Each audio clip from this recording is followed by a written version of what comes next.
और निश्चित रूप से मैं समझता हूं आज महाशिवरात्रि है और इस प्रकार की कोई भी घटना है वो बहुत दुखद ही और निंदनीय भी है।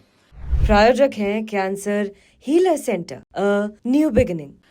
और ये मैं कह सकता हूं कि लगातार जिस प्रकार ये मैं आरोप मैं इसलिए मैं लगा रहा हूं कि जो एक पूरे समाज में जो विषाक्त वातावरण बना है और विशेषकर जो एक सामाजिक सौहार्द जो था, वो सोशल फैब्रिक जब से मोदी जी की सरकार आई है, मैं समझता हूं कि एक राजनीतिक कारणों से जिस प्रकार गोलबंद करने का प्रयास किया गया है और आरोप प्रत्यारोप के दौर जैसे चले हैं, उसका ये दुष्परिणाम सामने आया है कि हम इवन त्योहार या पर्व में भी एक उस प्रकार की चीजों से देखते हैं जहां पहले सहयोग की भावना थी, वह दुर्भावना आ गई है लोगों में।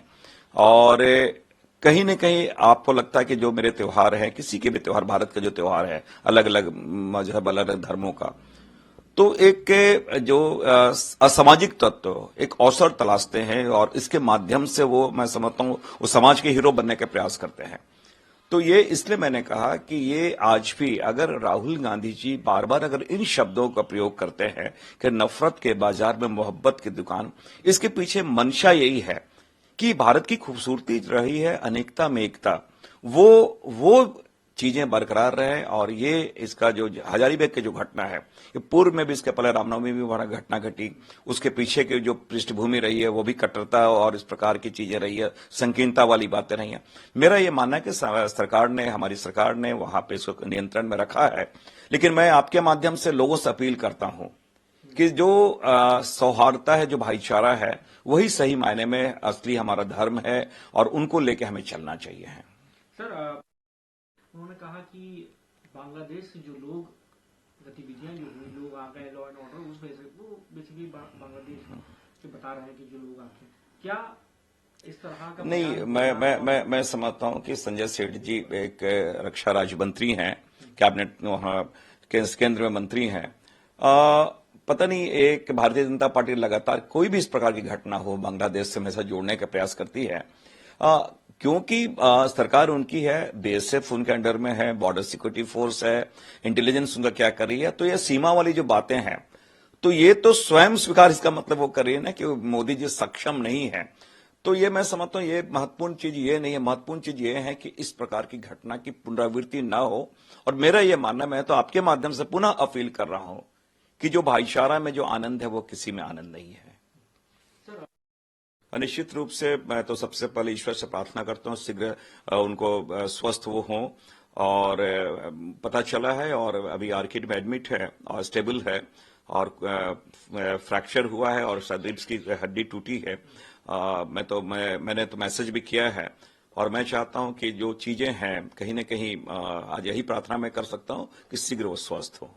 बिहार के अंदर इस वक्त कैबिनेट एक्सपेंशन 7 लोग, देखिए, मैंने कहा कि ये भारतीय जनता पार्टी और एनडीए जो है वो 24 घंटे चुनाव के मूड में रहती है और ये अभी चुनाव होने वाला है और ये सफल करने का कोई महत्वपूर्ण नहीं है। तो ये महत्वपूर्ण चीज मैंने कहा कि एक तो चुनाव जीतना, मैं समझता हूं चुनाव जीतना से ज्यादा महत्वपूर्ण है उस राज्य का विकास। और ये इनके लिए गौण हो गई ये बातें, वो सामाजिक समीकरण की चीजें देख रहे हैं और जिस प्रकार स्वेच्छा से इस्तीफा वाली बात है। और मैं एक बात जरूर कहना चाहूंगा, मैंने देखा वो एक मंत्री जी का, वो सारी के सारी जितनी अशुद्धियां थी भू राजस्व मंत्री जी का, मैं बहुत दुख हुआ कि इस प्रकार की चीजें, उन्हें इस्तीफा भी जो लिखा है, त्यागपत्र दिया स्वेच्छा से, वो सारी की सारी गलती है, बिहार तक उन्होंने गलत लिखा है। तो अगर इस प्रकार के मंत्री हो तो उनका क्या समर्पण होगा, क्या प्रतिबद्धता होगा। तो ये दुखद स्थिति है। बहरहाल मैं ये जरूर कहना चाहूंगा कि आज भी इनके प्रायोरिटी चुनाव जीतना है, राज्य का विकास से इन्हें कोई लेना देना नहीं है।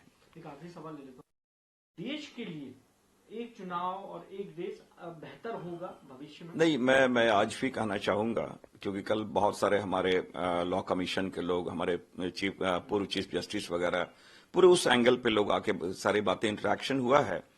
ये मैं जरूर कहना चाहूंगा ये इम्प्रैक्टिकल है, अव्यवहारिक है एक।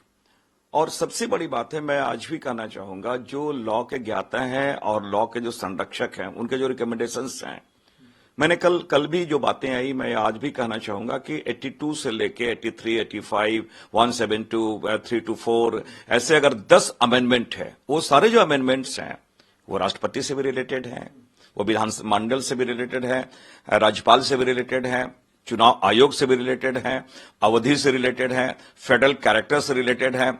तो मैं समझता हूं कि उस केशवानंदी भारती जो केस है वो आपका 1973 वाले, जिसमें बेसिक स्ट्रक्चर संविधान का, उसमें परिवर्तन आप नहीं कर सकते। तो ये सारे के सारे अमेंडमेंट तो कहीं ना कहीं उसमें इरोजन तो होगा ही होगा। तो मेरा ये मानना है अव्यवहारिक है, और ये भारतीय जनता पार्टी की जीत पे लाया हुआ ये बिल है, ये जरूर मैं कहना चाहूंगा। प्रायोजक हैं cancer healer centre, a new beginning.